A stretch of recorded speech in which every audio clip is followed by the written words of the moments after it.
Hey there, Dave Paulides, Can-Am Missing Project YouTube page, a copyrighted edition, and one that you are going to remember for a long time. So I'm down in the bunker right now, and actually the silo, and weather's brutal outside. So we're going to do this indoors today, and hopefully you're going to enjoy it. This is a follow-up to the Idaho cluster that I talked about last week. And stop right now. If you haven't seen that, go back and watch it, because this may not make as much sense to you if you watch this first. And just a reminder, there's over 60 videos on my link on my page here. So if you're just watching this one and you think this is it, go back and look. Click on videos for Can-Am Missing Project and you'll see them. Couple of things is a lot of response this last week to that video. In fact, over 135,000 views for 6 days. That's amazing. Thank you. 166 thumbs down. Now, that many views, and I only have 12,000 likes. Come on, folks. Do me a favor, give me some thumbs up here. I'm working for you hard. Only 1/10 of you are giving this a thumbs up. What's the deal? I don't understand it. So, and the thumbs down, I kind of do understand that. There's a lot of people in the Forest Service, the Park Service that I've rallied on, and I get it. A couple of things. In the last YouTube, I talked about Ritchie Outfitters and the search for Connie, and how they immediately called the National Forest Service and told them that I wanted to go into the woods and film. I don't know Ritchie Outfitters other than the brief 5-minute conversation I had with them on the phone. They may be the best outfitters in the world. They have a right to make their living, and I'm not going to say anything bad about their work. They may be really good outfitters. I know that if personally I lost one of my employees in the woods and somebody wanted to publicize it and somebody wanted to bring in resources to search, I'd be right there working with them to make sure it happened. But that's not what they asked, and that's not what they wanted. So that concerns me a bit. Again, they may be the best outfitters in the world. I'm not going to say anything bad about them. He and his wife may be really nice people. All I know is the experience I had with them, and that's the only thing I can report on. So, right into the mailbag we're going to start with.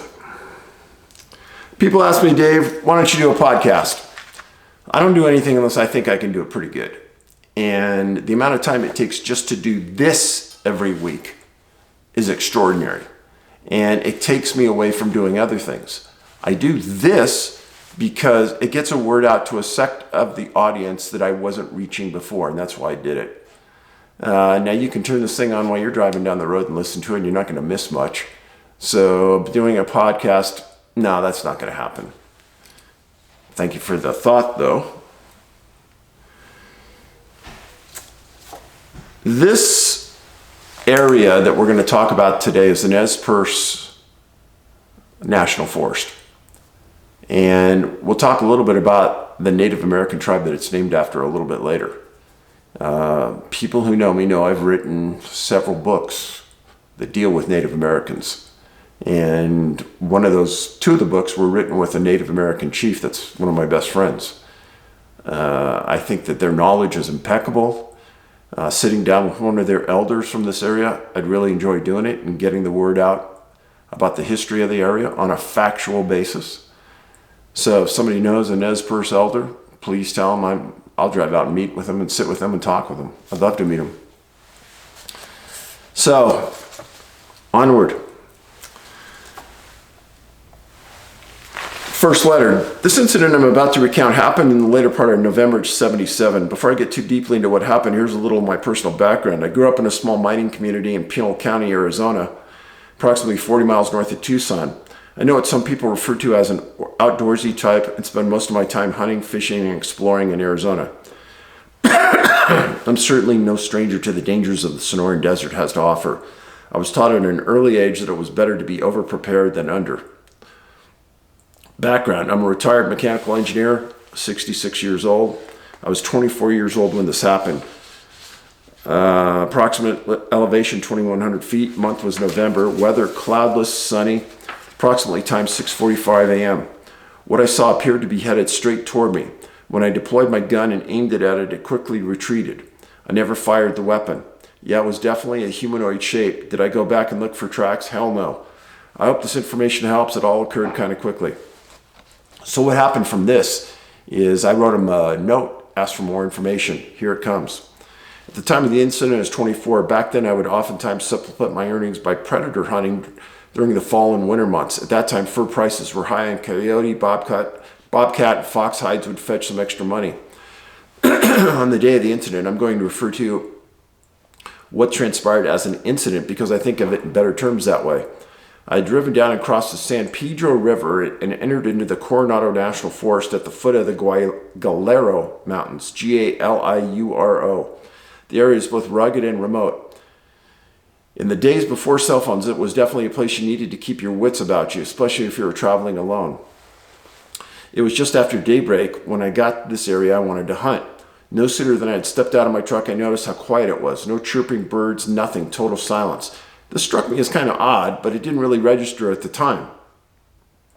I remember standing there for a few minutes with my palm resting on my sidearm while taking a really good look around. Other than the uncommon stillness, I didn't notice really anything unusual. I recall leaning back inside my truck to gather my hunting jacket and rifle. As I did, I distinctly heard rocks rolling a very short distance away. Startled, I spun around to see what the noise was coming from. About 25 yards away, I saw something transparent yet shimmering, about the same size of a large man, and it was quickly moving downward a nearby embankment. For a split second, I thought I was seeing some sort of illusion. The rocks rolling down the embankment suggested otherwise. Whatever this was, it was real. It had mass and was displacing plenty of small rocks and gravel. Perhaps out of instinct, I reached out and unsnapped the holster of my gun and drew it. The instant I did, whatever it was began to retreat as if it was exactly what a weapon was doing. It responded to it. This was when my fear factor totally peaked. In less than a heartbeat, I was back inside my four-wheel drive pickup, locking the doors. Smart move. I forced myself to calm down enough to get my truck started and quickly headed back down out of the canyon. After a few miles, I calmed down enough to rethink what just happened. The one thing I couldn't shake off was the unnatural amount of anxiety I was feeling. I don't know why, but I somehow sensed that if I hadn't reacted precisely the way I did, something bad was going to happen. Years later, I saw the movie Predator. The creature in this movie is remotely similar to what I saw, but not quite. I really don't have a better description to compare it to. The only person I ever spoke to at length about this was my dad, who firmly suggested that I not repeat it unless I was willing to suffer a large dose of ridicule. The one thing he insisted on is that I never go back there again, and I haven't. I've only recently become aware of your work. I sincerely appreciate the amount of research and time you've devoted to it. I know all this sounds a little bizarre, but during all of your research, you have ever come across anything that resembles what I just experienced? You know, I often wonder just how close I'd actually come to becoming one of the people you write about. Sincerely. So since the movie Missing 411 The Hunted was released by us, I've probably received 100 emails very similar to that about people experiencing something like this in the woods. And it came about because of the section of the movie in The Hunted where we talked about a hunter seeing something like this and the physical evidence that they brought forward to show it happened. And that's the reason it was in the movie. So, interesting story. Now, in the last couple of videos I've posted, I've had people say, "Oh, Dave, come on, you're exaggerating things. You're making a big deal out of the dates, out of the names." Folks, I'm not making a big deal out of anything. I'm presenting to you facts. If they resonate in your mind as unusual, well, I guess they are to you. And if I'm giving them to you, it's because they're not naturally occurring things in the woods and on missing people cases. The dates, the commonalities, the names, they just don't happen that often on missing person cases. That's why you're hearing about it here. Now, if people don't find this unusual, then why are you here? If you wish to send me obnoxious and demeaning emails, hoping to have an influence on my behavior, dream on. I've been doing this for 10 years. I've personally researched over 5,000 cases, probably 6,000 by now. And your thoughts and your obnoxious attitude towards me and the other people who are here, first of all, won't see the light of day. And second of all, isn't going to change anything. If you can't convince me with intellectual thought and facts, you might as well just give up and go to another channel and troll there. All right. Next letter. Dave, I'm a fan of your work for over 5 years now. Congratulations on your channel. I was searching coast-to-coast radio and related contents all along YouTube. By doing so, I saw twice as much as I was intending for. So thanks for that. Introducing myself, I have a bachelor's degree in science and studied mechanical engineering, but always had an interest in nature, biology, anthropology, geography, and psychology. I worked for entomologists and ichthyologists as a young boy. I grew up in South America where I was a tour guide, worked with ornamental fish. I was a gold miner, construction worker, foreman, QA, QC inspector, mostly outdoors for 30 years, 56 years old living in Panama. As a non-native English speaker, I will make some mistakes here and hope you're kind and correct them. I'll try to get to the points as fast as possible. Let me explain that significant clues came from your videos of Jared Atadero, James McGrogan, and the St. Malo boy. I watched many times in the absence of this phenomenon in South America and Africa. I knew you're a cautious man, working on facts, connecting the dots, but open-minded. Feel free to use my information as you please. So all this said, my reasoning was all about 411. I may cover 1/3 of the disappearances, but I can't do any better for now, maybe later. Here's the outline. Biological entity. Taking into consideration all the data collected in your work, we may deal with something that lives in the cold, in the mountains, close to boulders and trees, and needs water, very hidden, stealth, with a high metabolism, and has no means of transporting water. This is important. This entity must be big, strong, and fast, also smart in its own way. I'll come back to that later. The population is low and scarce, as specimens cover vast amounts of territory, especially males. Entity has reproduction problems, probably because of their small numbers. They don't have fixed locations, move with seasons, means at least 4 different hideouts during the years. It is a consistent hunter, and success is due to observation and analysis of the prey. May as well be cannibalistic as early humans in times of scarcity. This is an open discussion and will remain so. Over millions of years in evolution, surely developed a meteorological instinct or sense of sudden climate change and uses it to take last moment's chances on prey. 1, to cover its tracks and dilute the smell of the prey of its own. 2, to have supplies of hard days. The probable absence of sweat glands combined with the fur that assimilates natural odors, or just the opposite, could be explained by roaming in the trees. Like leopards and mountain lions, to avoid confrontations with bears and wolves may explain how they seem to vanish into thin air. Behavior. Lone male will be same as a tiger or bear and retreat to high grounds after making a successful catch. If female has offspring, they hide in caves close to tree-lined boulders, anything that gives good cover. They know how to avoid open spaces, having knowledge of rifles, bows, shoes, cameras. About shoes. I believe the Viet Cong took the shoes and clothes off from prisoners. Practical and demoralizing. Barefoot makes wilderness very hard. Clothes hide primary sexual identification and may be taken off out of curiosity.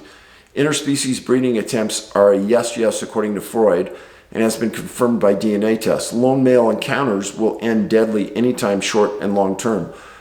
Lone young female may take children to play with, to practice out of curiosity or loneliness over long distances and time. May feed them and protect them. Outcome is open. They just don't have experience. Lone young male more likely to prey on the weak, the elderly, very young, like the lioness. Experienced females will behave sometimes like adult males and others as teachers for their offspring in hunting. In very remote areas, they will form family groups but hunt separately, gathering together or spreading out as seasons change. Pregnant and breastfeeding females may be extremely dangerous and aggressive. This may be a species confronted with extinction many times and for a long time. Females with juvenile offspring must develop their predatory instincts, techniques, skills, and cover-up. One thing for sure, they never kill at once like cats. They are curious and play games with possible mate or prey. You know that this is a lot easier to carry a living body than a corpse. Victims, the last in line, the young, the elderly. The young that's hiking alone, the unaware, and the people with wrong mindset in the wilderness are normal prey and already explained. This leaves us with two other groups that I will go to deeper. Athletes. They stand out, strong, healthy, fast, maybe too much to be safe.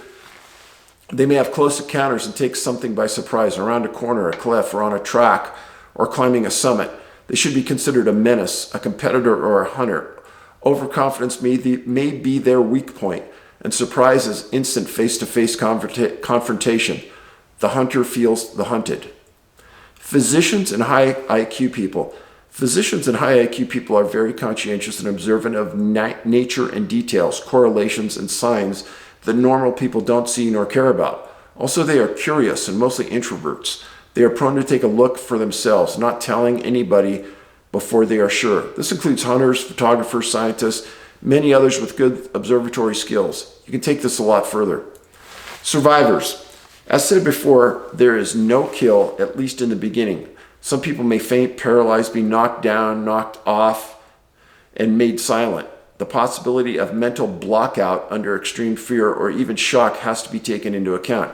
Victims are carried away very easy and fast, like an adult taking a child. This means trauma. Human mind blocks out of this experience. Active denial under trauma is self-protecting. This causes memory loss and may cause death by fear. Pretty good, folks. Conclusions.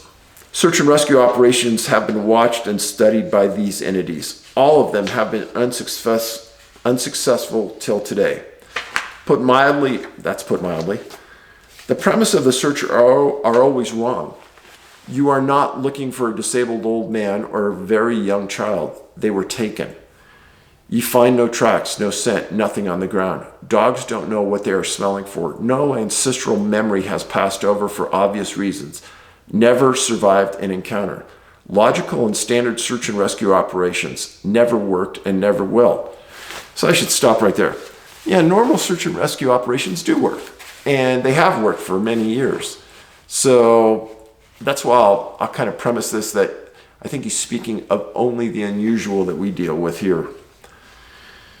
And never will, unless you change everything, beginning with the mindset and do the unexpected. When you find the corpses after a long time in places already searched, this means they were somewhere else for a long time, hidden alive, put there as a distraction. Maybe some teams came close to the real place. By consequence, this stops the search and benefits the culprit.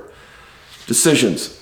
As mentioned before, my suggestions will work out in a fraction of the cases, thus making it more difficult to introduce them. I know it takes a lot to disrupt and change standard proceedings without foreknowledge, but it seems wise to me, based on results or the lack of them, to do the opposite of the usual. Trying to get some logic into this phenomenon, we need to remember the different species of hominids coexisted along over time. I don't have the power to do so, but it is my duty to be the voice. If this saves one person, it's fine with me.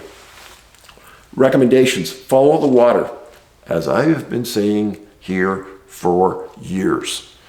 I know you understand. Let me start again. Follow the water. I know you understand. In a search and rescue event, locate the closest flowing water. Follow it upstreams. Use groups or pairs of competent hunters if possible for this task. Also, law enforcement officers, soldiers, etc. But one hunter is necessary in every group. Radio, flashlights, and guns. Check the trees and treetops. Send people well equipped to the nearest elevations with binoculars, recommended on group or each elevations. This must be done real fast. Choppers will do the best. Also check valleys, caves, boulders, forests. Yeah, they all do. Helicopters need to watch the upper tree line and make a line of lookouts by pairs for calling distances and closing a perimeter. Your target moves at more than 11 miles per hour up and along distances and in unexpected directions. Search the forest, caves, boulder fields, riverbeds, mountain hills. If target feels uneasy, it may go other way or drop the victim. Get into the mindset of a highly effective predator and act accordingly to the environment. Reverse if situation is opposite. Remember, your target will always move away from your usual area. Dear Mr. Paulides, you will always get the same result when you keep doing the same things. I sincerely hope you read this email. As you can tell, I did. So, I don't agree with everything that was said there, and I read it to keep an open mind to the people out there. This guy obviously read a lot of the books because he brought in a lot of things I don't talk about here. And for you people that haven't read the books, I don't expect you to keep up, but it is a good knowledge base. So let's get right into the Nez Perce National Forest. It's an area that we talked about last week. But we're going to talk about the entire forest today, not just that small little area that I talked about last week. So for starters, the Nez Perce National Forest is named after the Nez Perce Indian Native American tribe. They occupied that area, and they were a group of hunter and gatherers. So the forest itself is over 2.22 million acres. It's huge, and it's rough, and it has 4 different wilderness areas combined into the forested area. So you've got the Frank Church, the Gospel Humps, Hell's Canyon, and of course the Selway Bitterroot up against Montana. These areas are rough, rugged. They have a lot of rivers. Predominant rivers in this wilderness, or correct that, in this forest is the Selway. And that one runs, most of these run across in an east-west direction. And the Selway is the one that we're going to talk about predominantly here today, because that's the one, and the Lochsa north of the Selway is another one that we'll be talking about. But the Nez Perce were Plateau Native Americans living in Plateau regions. The real strange part of their story is that they were excellent horsemen. And they started a breeding program with horses that eventually led to the Arabian horse. And that's really what they were known for. So in 1877, there were 250 native Nez Perce Indians that held off 5,000 U.S. soldiers in a fight. Lasted for days. And there was a small fraction of each group that were eventually left. But that's how tough these people were. In the 21st century, there's about 3,500 tribal members now. As I stated, I'd love to sit down with them, some elders, and hear their story and document it for them so that the masses could hear it on a factual basis. So the first story I'm going to tell you about today is an individual named James Schroeder. And James is 23 years old. September 25th, 1982. He's a hunter. And he went elk hunting with 2 guys. And Dan Cummings and David Benesh. Before I get started on this story, I will tell you that know the people you are with when you go into the woods. They will either save your life or they will lead to your death. Now, these guys were from Wisconsin. They drove out to Idaho for elk hunting. They parked at the Split Creek trailhead, and they had contracted for a couple of mules and a burro. And they walked in with the mules and the burro about 10 miles to a place called Louse Lake. And they set up their camp. On the September 24th, they each separated and went out into the wilderness alone. Now, about 9 p.m., James came back. Wasn't much discussion about what was had then. On the 25th, all of them had breakfast, and James left the camp about 6:15 to go hunting. He had a 7mm rifle and 13 rounds of ammunition. 13 rounds is important. I think that's the minimum you should carry as a hunter. And not because you're going to blow holes in what you're aiming at, but because those rounds will save your life. If you're lost, firing 3 rounds in rapid succession is a notification to other search and rescue people and hunters that you need help. And if you do that every hour, they will eventually find you. So, extra rounds, very important. Getting over a cold. 5:40 p.m. So the 25th, James goes out. He doesn't come back. At about 5:40 p.m., Benesh and Cummings hear 2 rounds fired in a place called Gedney, G-E-D-N-E-Y, Gedney Creek Drainage. And they were camped near the top of that, but they hear it down below. They don't think much of it. They think, maybe James has shot something. But that night, he didn't come back into camp. And that night, bad weather moved in. It started to rain, sleet, snow. It was rough, very rough. Well, the next night, that night, the weather continually got rough. Rain, sleet, heavier rain. And Cummings and Benesh probably were getting nervous. So on September 26th, Cummings goes out looking for James, and Benesh stays in camp. I don't know why, but I don't know why both didn't go out looking for James. If it was me, I wouldn't have stayed in camp. What are you going to do there? The only thing really to stay in camp for is to keep the fire going, but if you got a big enough fire, it's not going to go out. So, the 27th, the weather got worse. Rain, sleet, snow. And it's important now to remember that you do not go into the wilderness unless you're prepared for all types of weather. Rain, sleet, snow. And hunters that are smart know to have all this kind of gear. Also to have a backup dry gear in case yours get wet. So just because it was raining and sleeting, I don't care. I would have been out searching. And those 2 men should have been searching for their friend. Because if he broke a leg out there, he needed help. But they didn't. They stayed in camp. And the weather had gotten worse. So, they ran out of firewood. These 2 guys decided that they're going to leave and go get help. And they left the burro behind because they say they couldn't get the burro to go with them.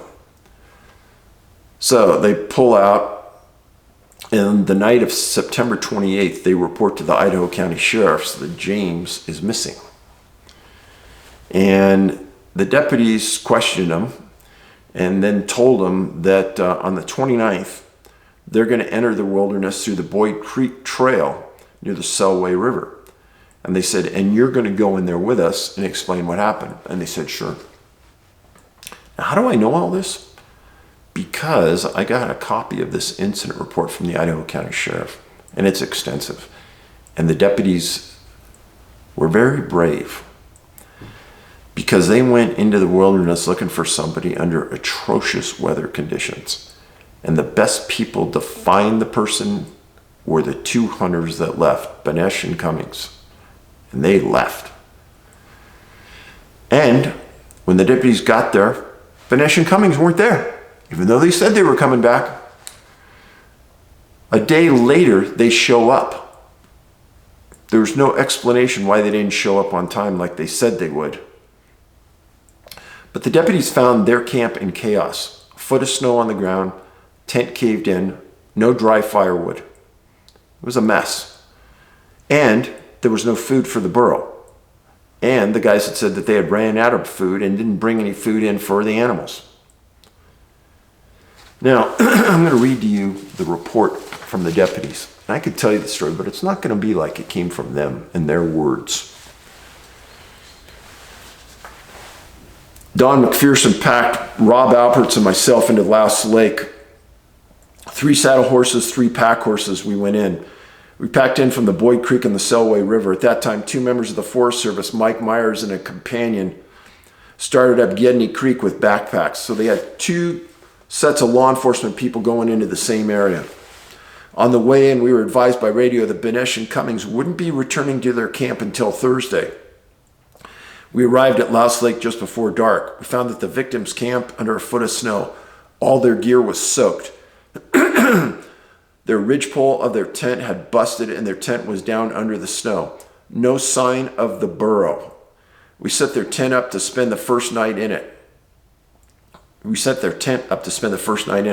Their camp overlooks the Gedney Creek drainage, so I fired off some shots but heard none in response. We estimate the temperature dropped to 10 degrees that night. Brutal conditions. Weather cleared up that morning. We called for a helicopter and it flew Gedney Creek drainage for quite some time, but found nothing. Alberts walked down the mountain to the snow line and found nothing. Don walked around the trail towards the Old Man Lake for about a mile and found nothing. Approximately 5:30 p.m., Cummings and Benesh arrived in camp with 2 little pack mules. We questioned them for some time. We then advised them that we were calling off the search and breaking camp in the morning. It didn't say exactly what Benesh and Cummings told them, but obviously it gave them no clue and no leads, and they decided to leave. That's bad. We broke camp and rode out the same way we went in. Benesh and Cummings advised that they were going to do the same. The 2 Forest Service personnel made it out later that day. Upon arriving back at the sheriff's office, I called Gary Schroeder in Moscow and told him we were giving up the search. So James had a brother named Gary Schroeder who lived in Moscow, Idaho, who didn't come into search either. But the sheriffs called the brother out of being nice and told him that they were giving up the search. Additional notes. Cummings and Benesh never fired any single shots to help the victim. Only Cummings had a rifle, and he said he never thought of it. Benesh said it was because Cummings loaded his own shells and didn't feel he had any to spare. The victim was armed with a 7mm with 13 rounds. When Cummings and Benesh left camp, they left no dry wood or matches in case the victim returned. If the victim had made it back to camp after they had left, we feel he would have died there. We asked why one didn't stay while one went for help. They said they were afraid one man by himself would get lost on the trail. They gave no reason why they waited until Thursday to return from Moscow to the camp. We could see no reason for them to spend 2 full nights in Moscow.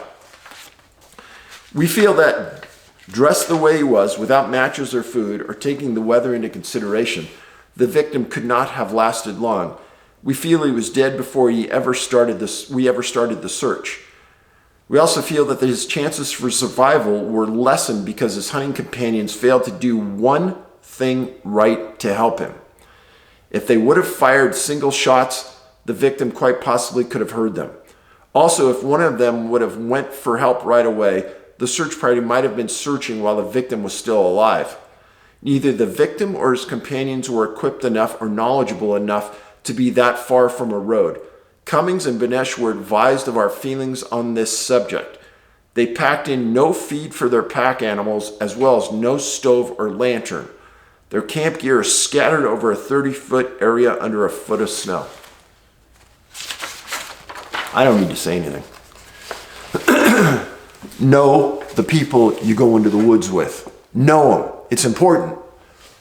They will save your life or they could end your life. Very sad. Now, I'm going to start showing you some things here.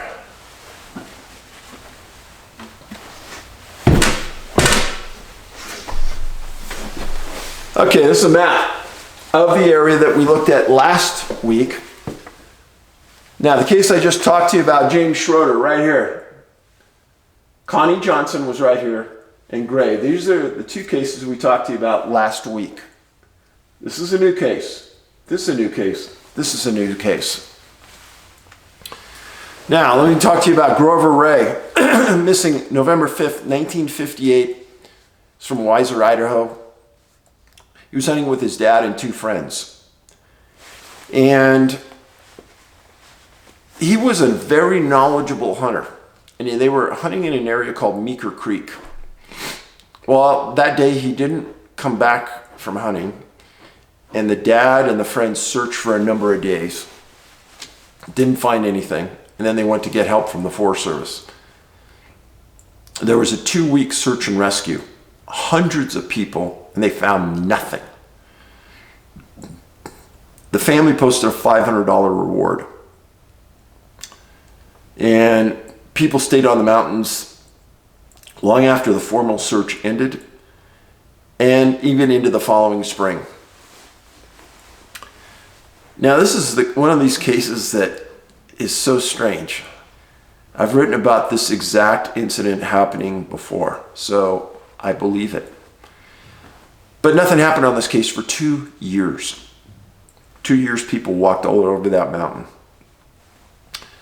Well, then another Weiser, Idaho resident named Sam Cyber contacted the coroner in Grangeville and said, I had a dream.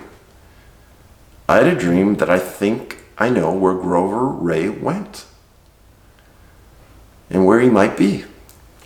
And the coroner was intrigued. So the pair walked 3 miles upstream to near the top of the headwaters. And they found Grover Ray and his skeleton. And it was less than a mile from where Grover had left his horse to hunt. And the coroner stated that he almost could have seen the horse from where his body was found. There were no obvious signs of injury to the skeleton, no gunshot wounds, no broken bones. The ravine he was in was wide open, and you could almost see the campsite as well, where the men were staying. So the question is, why didn't Grover walk back to camp? The coroner stated it was impossible he was lost. Impossible.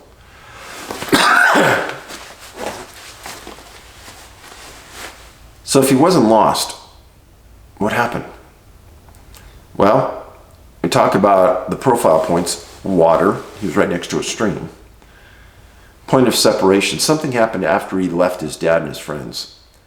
He was found in an area that was previously searched, and there was an unknown cause of death. The coroner was baffled. What happened? Why wasn't he found? Why didn't he walk back? What did he die from? Grover Ray. Very close to the location where Connie's dog was found. So, perplexing, to say the least. Now, Ron Gray we talked about last week. Connie we talked about. So we've gone through Schroeder and Ray. Now, let's talk about Brian Warner. Brian Warner also disappeared on the exact same mountain as Connie. How is that, folks? October 1st, 1951. Remember that date?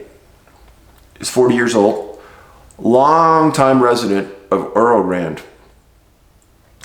And he was a miner and a hunter.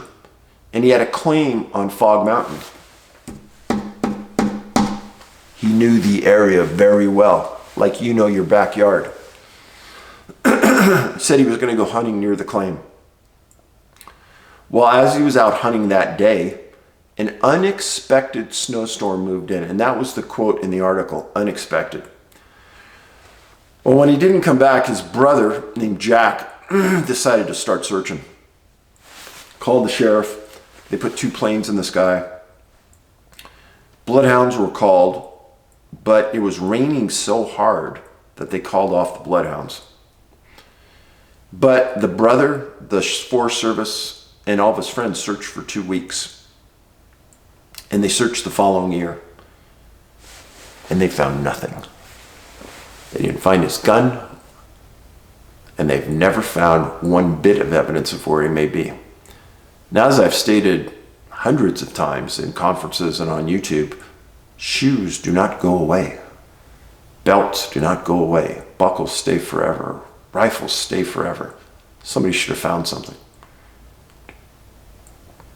They said that Brian would not have been lost on that mountain. So if he was not lost, then where was he? And how come his brother, who also knew the mountain quite well, and others couldn't find him?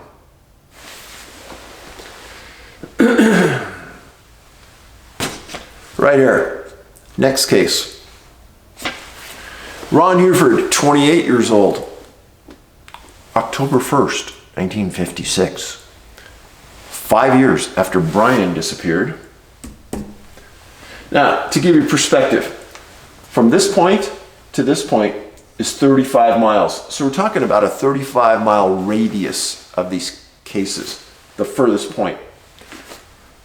And in that area, all of this is happening. Now, October 1st, 56, Mr. Hufford is hunting in the Buffalo Humps Wilderness. But let's go backwards in time a little bit. September 20th was a good day for Mr. Hufford. He got married. And he told his wife that he had plans to go hunting. She knew that. She was fine with it.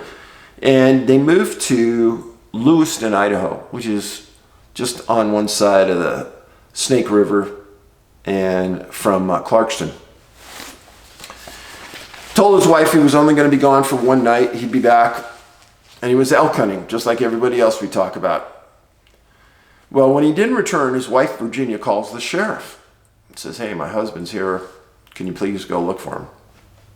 She also calls Ron's dad. And the dad and the sheriff go out and they start searching the Buffalo Humps. And it takes them 2 days and they finally find his car. And this is strange. The quote is, "It was stopped in a dirt road, mired in mud." And they searched the car. The rifle was gone. Ron was gone. Stopped in the middle of the road, mired in mud. He was gone. They brought in bloodhounds, started from the car, couldn't pick up any scent.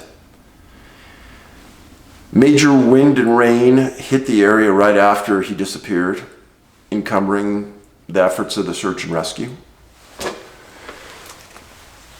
And the sheriff stated publicly several times that he wasn't worried because all of that area that Ron was hunting in flowed downstream to communities. And he was going for one night, so nobody thought he would walk far with no supplies. Multiple week search, years later, searches, never found. Ron Hufford, Buffalo Humps. Now, let's talk about this case right there. And that's the James Madison case, 67 years old, September 11th, 1952, lifetime hunter. Nobody believed this man would ever get lost.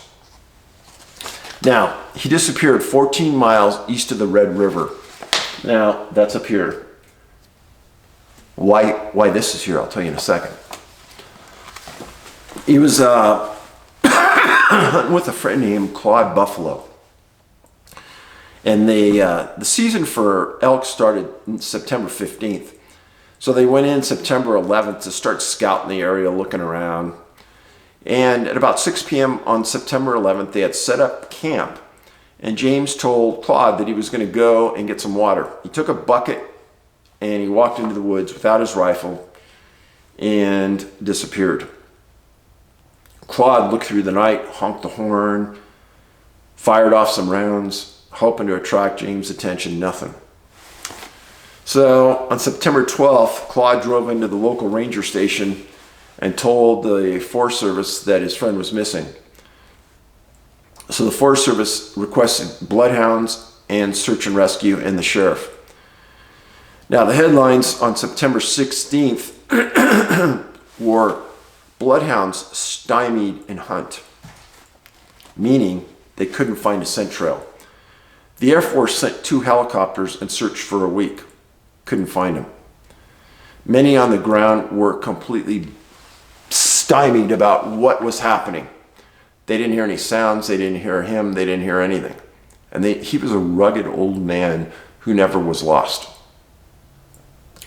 Now let's go on September 24th. 15 miles from where James disappeared, a rancher is working on the banks of the Salmon River, and he sees something floating in the water. And he's thinking, what the heck?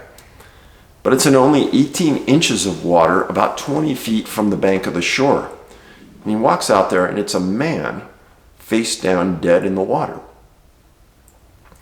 And the only thing the man has on is underwear and a t-shirt. No shoes, no socks, no nothing. So they call the coroner, and in the reports it said, and it identified this person as James Madison. His relatives came out.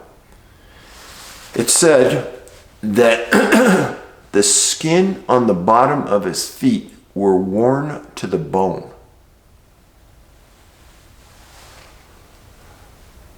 The coroner stated he was in the water for 3 days.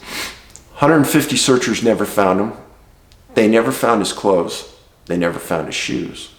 They never found his bucket. He was found in an area that nobody believed he should have been in or could have been in. Now here's the wild part, if that wasn't wild enough. The coroner stated he died by exhaustion, not drowning, not hypothermia. Exhaustion. This was in 1952. First of all, I've never seen a person dying of exhaustion in modern times. Really, to me, that says that there was an unknown cause of death. He didn't drown, and he wasn't hypothermic per the coroner. So, why did he remove his clothes? How did his feet, the bottom of his feet, get worn to the bone? People can't walk on feet until your bottom of your feet are worn to the bone. The pain is too excruciating. He didn't walk on those. I've had other cases where people have disappeared getting water. So that isn't unusual. Something happened. I don't believe James got lost on his own. It's a very strange case, folks. Very strange. I've got some people write me some demeaning emails about the last post I made about Connie and about Mr. Woods, saying, oh, those weren't unusual cases. Nothing unusual going on here. People are just missing. Really? How about these folks? Nothing unusual here? Just everything standard operating procedure? Look at the dates. The dates of the people that went missing. Grover Ray, November 5th, 1938. 13 years later, Brian Warner disappears, October 1st, 1951. A year later, James Madison. 4 years later, Ron Hufford. 12 years later, Lowell Smith, we talked about last week. 14 years later, James Schroeder. Interesting about this is one of the few cluster areas where there's only one person of German descent, and that's James. 26 years later, Ron Gray. 10 years later, Connie Johnson and Terrence Woods, same day, the same year. Now, Agee, Hufford, same day. Smith, Johnson, Woods, same day, 50 years apart. I didn't put Agee on the map, but it's up here as well. Now, October 1st, Brian Werner and Hufford, same day, 5 years apart. Same day, 5 years apart. October 5th, October 5th, October 5th. Johnson, Woods, and Smith, same day. Two of them disappeared on the exact same day. And then Smith disappears 50 years earlier. For people out there who don't think that's weird and don't think that's strange, you need to move on. Because the statistical odds of this happening are so astronomical, it's beyond rational thought. Now, these people are in one national forest. Madison was found under the most unusual circumstances I can almost ever describe. Again, no hypothermia, but why were his clothes missing? It was cold out, folks. You don't go in the water.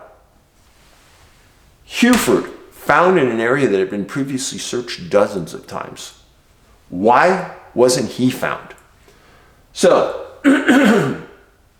the only two people out of 2, 4, 6, 8, 9 in the Nez Perce National Forest that have been found. It's a lot of people missing. 2 on the same mountain. 5 within a 6-7 mile radius. Gives you a lot of food for thought.